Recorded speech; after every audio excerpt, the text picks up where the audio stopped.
오늘 우리에게 주신 하나님의 말씀 호세아 7장 1절로 7절 말씀입니다. 생명의 샘가 11월 22일 월요일 말씀 왕과 오만한 신하들 함께 읽겠습니다. 내가 이스라엘을 치료하려 할 때 에브라임의 죄와 사마리아의 악이 드러나도다. 그들은 거짓을 행하며 안으로 들어가 도둑질하고 밖으로 떼지어 노략질하며 내가 모든 악을 기억하였음을 그들이 마음에 생각하지 아니하거니와 이제 그들의 행위가 그들을 애워싸고 내 얼굴 앞에 있도다. 그들이 그 악으로 왕을 그 거짓말로 지도자들을 기쁘게 하도다. 그들은 다 간음하는 자라 과자 만드는 자에 의해 달궈진 화덕과 같도다. 그가 반죽을 뭉침으로 발효되기까지만 불 일으키기를 그칠 뿐이니라. 우리 왕의 날에 지도자들은 술의 뜨거움으로 병이 나며 왕은 오만한 자들과 더불어 악수하는도다. 그들이 가까이 올 때에 그들의 마음은 간교하여 화덕 같으니 그들의 분노는 밤새도록 자고 아침에 피우는 불꽃 같도다. 그들이 다 화덕같이 뜨거워져서 그 재판장들을 삼키며 그들의 왕들을 다 엎드려지게 하며 그들 중에는 내게 부르짖는 자가 하나도 없도다. 아멘. 오늘 말씀은 6장과 연결되어 있어요. 호세아의 오랜 심판의 경고를 듣는 이스라엘 백성은 그 호세아의 그 경고, 하나님의 경고를 돌아오라는 경고를 그들은 무시하며 살죠. 그런데 국제 정세가 계속 불안해지고 이러다가 전쟁 날 수도 있겠다 싶은 그러한 생각이 미쳤을 때 그들은 이래서는 안 되겠다. 여호와께로 돌아가자. 그런 마음을 품게 되어집니다. 그래서 그들은 놀라울 정도로 회개의 고백을 하는 것이죠. 그래서 6장의 시작에 보면 오라 우리가 여호와께로 돌아가자. 여호와께서 우리를 찢으셨으나 도로 낫게 하실 것이요 우리를 치셨으나 싸매어 주실 것입니다. 여호와께서 이틀 후에 우리를 살리시며 셋째 날에 우리를 일으키시리니 우리가 그의 앞에서 살리라. 그러므로 우리가 여호와를 알자. 힘써 여호와를 알자. 그의 나타나심은 새벽빛같이 어김없나니 비와 같이 땅을 적시는 늦은 비와 같이 우리에게 임하시리라. 그렇죠?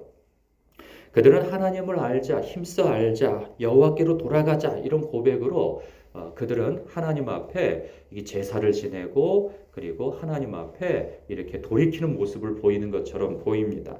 그런데 하나님께서는 그들의 회개 운동에 대하여서 굉장히 부정적인 의미심장한 말씀을 하시는 걸 봐요. 그게 뭐냐면 4절과 6절에 보면 이리 말씀하세요. 에브라임아, 내가 네게 어떻게 하랴? 유다야, 내가 네게 어떻게 하랴? 너희의 인애가 아침 구름이나 쉬 없어지는 이슬 같도다. 그러면서 6절에 이런 말씀을 하세요. 나는 인애를 원하고 제사를 원하지 아니하며 번제보다 하나님을 아는 것을 원한다. 말씀하세요. 그러니까 그들이 지적받은 것은 무엇이냐면 인애를 지적받아요. 마지막에 하나님께서 하시는 말씀을 보면 그들이 하나님 앞에 제사를 굉장히 성대하게 지냈던 것 같아요. 이전과 다르게. 근데 하나님께서 하시는 말씀이 나는 제사를 원하지 아니하고 그리고 번제보다 하나님을 아는 것을 더 원한다. 나는 인애를 더 원한다. 말씀하세요. 사실 율법에 따르면 하나님께서 제사를 행하라 하시는 것은 하나님의 뜻이세요. 그런데 하나님의 백성이 제사를 드리는데 그 제사가 불편하다고 말씀하시는 거예요. 너희들은 내 마음에 합한 제사를 드리고 있지 않다.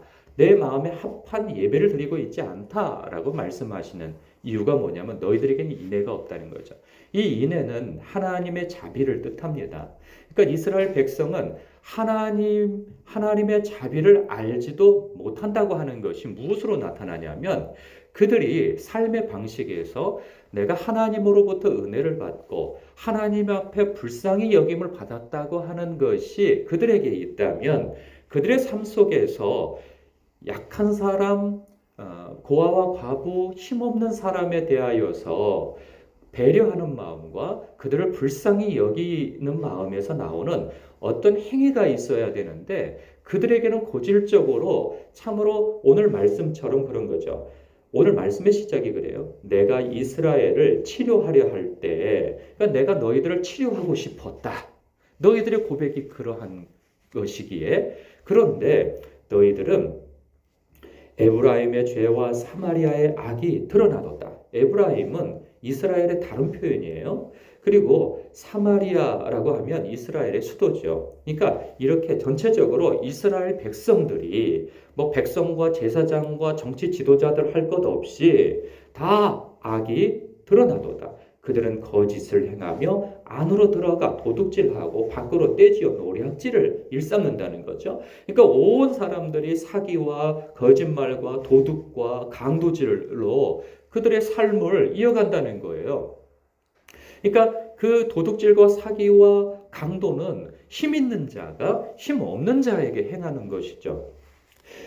내가 너희들을 치료하려고 하였으나 너희들의 삶은 여전하다는 거죠. 그러니까 그들은 힘써 여호와를 알자, 여호와께로 돌아가자 이런 얘기를 하지만 그들이 실제로 드리는 그러한 제사 행위는 여호와 하나님을 여전히 우상 정도로 생각하고 있다는 거죠. 그들의 우상에 대한 그러한 숭배 의식, 제사 행위는 언제나 자신들의 어떤 위기와 어떤 필요에 따라서 그 신에 대하여 기분을 맞춰주고 그리고 많은 재물을 갖다 바치면 신이 이뻐하고 그리고 정상 참작을 삼아서 자신들의 필요를 채워주고 자신들의 위기를 모면해 줄 것이라고 하는 그러한 생각을 가지고 있었던 것이죠. 물론 여호와 하나님께서도 그러한 능력을 가지고 계시고 당신의 백성에게 그렇게 필요를 채워주시고 도움을 주시는 하나님이세요. 그것에 대해서 하나님께서 부인하시는 것이 아니고 단지 여기서 말씀하시는 바는 무엇이냐면 여호와 하나님 알기를 여전히 우상으로 여기면서 섬기고 있다는 것이죠. 그것이 삶에서 드러나고 있다는 거예요. 예배와 삶의 방식이 전혀 다른 그러한 모습을 보면서 하나님께서 그들의 잘못된 신앙생활, 하나님의 백성다운 의식과 태도를 전혀 갖지 않은 것을 지적하고 계시는 거예요. 그러면서 2절에 보면 내가 모든 악을 기억하였음을 그들이 마음에 생각하지 아니하거니와 그러니까 하나님께서 그들의 행하는 모든 것을 지켜보고 계시는 거죠. 그런데 하나님의 백성은 그 하나님을 조금도 의식하지 않고 산다는 거예요. 은밀히 보시는 아버지께서 갚아주신다고 하는 그러한 은밀히 보시는 하나님 아버지에 대한 시선, 의식이 전혀 없다는 거죠. 사람이 그래도 마음에 어떤 가책을 받고 사람이 언제나 이렇게 거룩하고 경건하고 하나님을 의식하며 살기만 할 수는 없어요. 그래야 되는 것을 모르지 않습니다. 그런데 우리가 다 그렇게만 살지 못하는 한계를 가지고 있단 말이죠. 그러면 우리의 삶 속에서 어떤 죄를 짓고 그 죄가 반복되어질 때 그래도 희망이 있고 소망이 있는 사람은 내가 이러면 안 되는데 하는 그런 마음이 있단 말이죠. 그런데 그런 마음조차도 없는 양심에 화인 맞은 양심 상태가 되어졌다는 거예요. 이러한 상태는 초기에는 우리 믿는 사람들도 다 그렇죠. 이러면 안 되는데 하는 생각이 계속 있지만 그 죄가 반복되어지다 보면 사람이 자기 합리화에 빠지게 되어져요. 이럴 수밖에 없다고 하는 그러한 당위성을 자꾸 찾게 되어지는 거죠. 그것을 찾으면서 무슨 생각까지 드냐면 세상 사람들도 다 그래. 나보다 더 오래 믿은 사람도 다 그렇고 심지어는 장로님도 그렇더만. 아니 목사님들도 그렇게 살더만 하면서 다른 사람과 비교하여서 내가 그래도 낫다라고 하는 당위성을 아니면 그럴 수밖에 없다고 하는 당위성을 자꾸 찾다 보면 나중에는 그 양심이 무뎌지게 되어지고 죄를 짓게 되어지면 하나님의 임재를 피하게 되어지는 그 본성 때문에 결국은 하나님과 멀리 떨어져서 그 양심이 무뎌지는 거죠. 이러면 안 되는데 이전에는 그렇게 생각하다가 뭐 어떻게 해? 할 수 없지. 그러면서 점점 멀어져 간다는 거죠. 우리도 혹시 그러한 마음이 있는 어떤 한 부분이 있지 않나요? 돌아봐야 하는 것입니다. 아유, 목사님, 우리는 그렇지 않습니다. 그걸 누가 자신합니까? 여러분, 하나님의 사람 다윗조차도 그렇게 하나님을 찾고 많은 찬송시를 적은 그 사람도 그가 왕이 되어졌을 때, 평안한 때에 그가 밧세바 사건을 저지르지 않습니까? 그러면서 자기의 충복인 우리아까지도 살인 교사하여서 그를 죽게 만들죠. 그런데 그는 그것에 대해서 전혀 거리낌이 없었어요. 왜냐하면 세상 어떤 왕도 그럴 권리가 있다고 그는 어느 순간에 생각하게 되어졌단 말이죠. 자기 합리화에 빠지면서 이제 우리 그 밧세바를 통하여서 아기를 낳고 그 아이가 이렇게 자라나는 동안에도 한 1년 동안도 전혀 자신이 죄지었다고 생각하지를 않습니다. 결국은 하나님께서 지켜보시다가 나단 선지자를 통하여서 비유 하나를 듣게 하시죠. 그런데 그때의 반응조차도 그 다윗은 그런 놈은 죽여야 된다라고 그렇게 다짐하는 그 앞에서 나단 선지자가 그 사람이 바로 당신이요 라고 듣기까지 그는 자신의 죄에 대해서 전혀 생각을 못하고 있단 말이죠. 사람은 그렇습니다. 어느 누가 자신이 떳떳하다고 하나님 앞에서 온전하다고 이야기할 수 있겠습니까? 물론 그런 분도 계시겠으나 우리의 어떤 한 부분에 있어서 이렇게 망가진 부분 그리고 회개되어져야 할 부분이 있는 거예요. 그것은 자신만 알아요. 이러면 안 되는데 하는 그것이 그에게 있단 말이죠.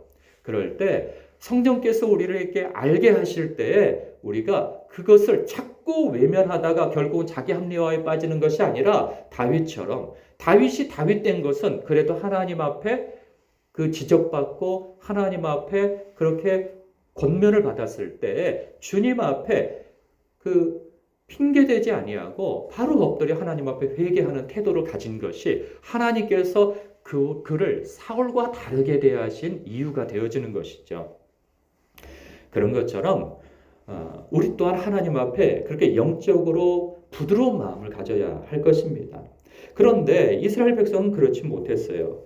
이제 그들의 행위가 그들을 애워싸고 내 얼굴 앞에 있도다. 그들이 그 악으로 왕을 거짓말로 지도자들을 기쁘게 하도다.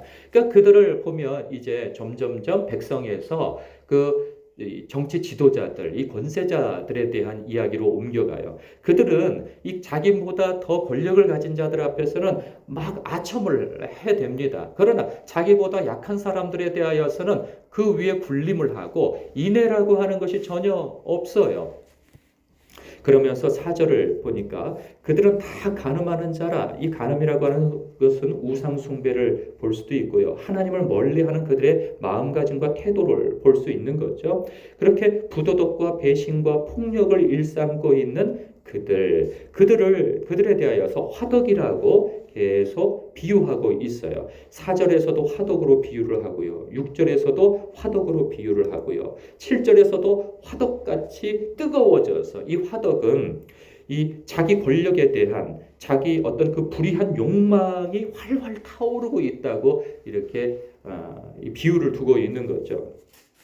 그래서 결국은 그러한 사람들은 자신의 왕, 자신보다 권력이 있는 사람, 그 사람에 대해서 아첨을 하지만 결국은 때가 되면 그 권력자들을 존경해서 이렇게 높이고 하는 것이 아니라 그 마음을 사서 때가 되면 뒤통수를 치기 위하여서 그 아첨을 행한다는 거죠.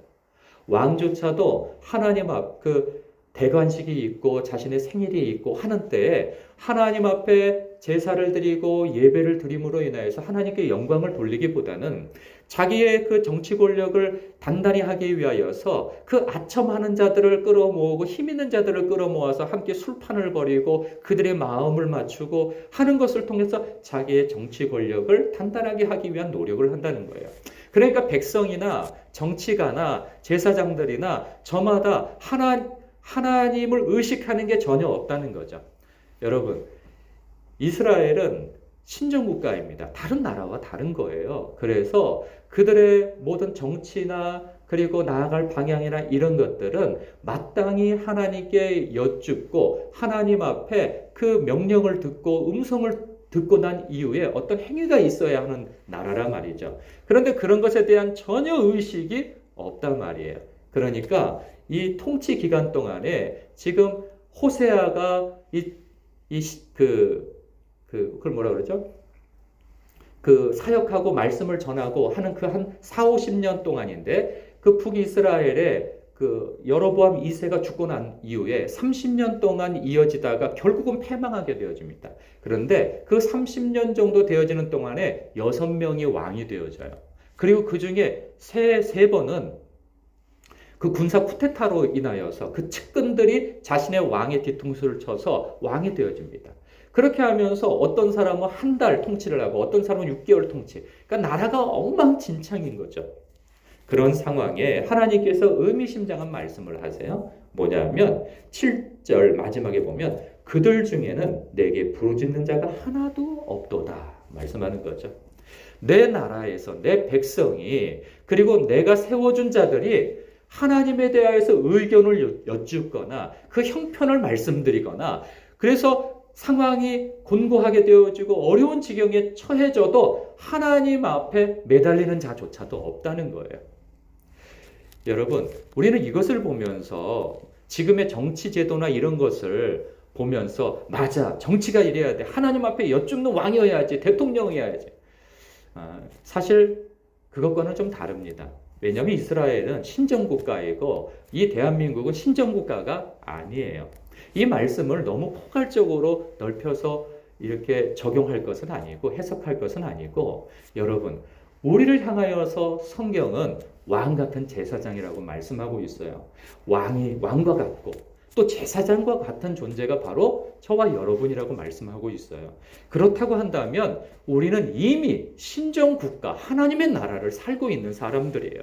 그래서 하나님께서 우리를 향하여서 여러분들을 향하여서 여러분이 몸담고 있는 직장과 가정과 그리고 사업처 그 모든 영역에서 하나님께서 왕 같은 역할 그리고 제사장 같은 역할을 행하라고 여러분들을 세우신 거란 말이죠. 그랬을 때 우리는 하나님 앞에 늘 여쭙고 하나님 앞에 그 음성을 구하며 그리고 성경을 통하여서 하나님의 선하시고 기쁘시고 온전하신 뜻이 무엇인지 분별하여서 우리의 삶 가운데 하나님을 이렇게 예배하는 태도와 더불어서 하나님의 그 인애, 즉 헤세드, 그 하나님의 그 은혜 말이죠. 나를 향한 하나님의 은혜 의식으로 내 주변에 있는 사람들에게 하나님의 성품을 드러내는 그러한 섬김과 사랑의 삶을 살아내야 한다는 것이죠. 그러한 삶이 있어야 할 뿐만 아니라 매사에 하나님 앞에 여쭙는 삶. 하나님 아버지, 저의 상황이 이러한데, 이 일이 이러한데 주님 어떻게 생각하시나요? 여쭙는 그런 태도가 있어야 하는 것이죠. 자기가 다 결정하고 자기가 다 계획 세우고 그리고 난 다음에 하나님 앞에 내가 이 결정을 했고 이 계획을 세웠으니 하나님은 도와주셔야 합니다. 당신의 능력으로 도와주셔야 합니다. 라고 한다면 역시나 마찬가지로 이스라엘 백성들처럼 하나님 앞에 제사는 많이 드리나 하나님을 하나님으로 여기지 아니하고 우상 정도로 여기는 태도가 되어질 것입니다. 여러분, 우리가 하나님 앞에 이렇게 새벽 제단을 드리고 하나님 앞에 말씀 듣기를 기뻐한다면 하나님의 선하시고 기쁘신 뜻이 무엇인지를 헤아리고 듣기를 원하며 그리고 하나님의 그 뜻대로 행하려고 하는 그 태도를 가지고 주님 앞에 듣는 자세가 되어야 할 것입니다. 오늘도 주 앞에 겸손하게 매사에 이런 말씀도 있죠. 너는 범사의 그를 인정하라. 그리하면 내 길을 지도하시리라. 그 지도함을 받는 은혜롭고 지혜로운 성도님 더욱 되시길 주님의 이름으로 축복합니다. 기도하겠습니다.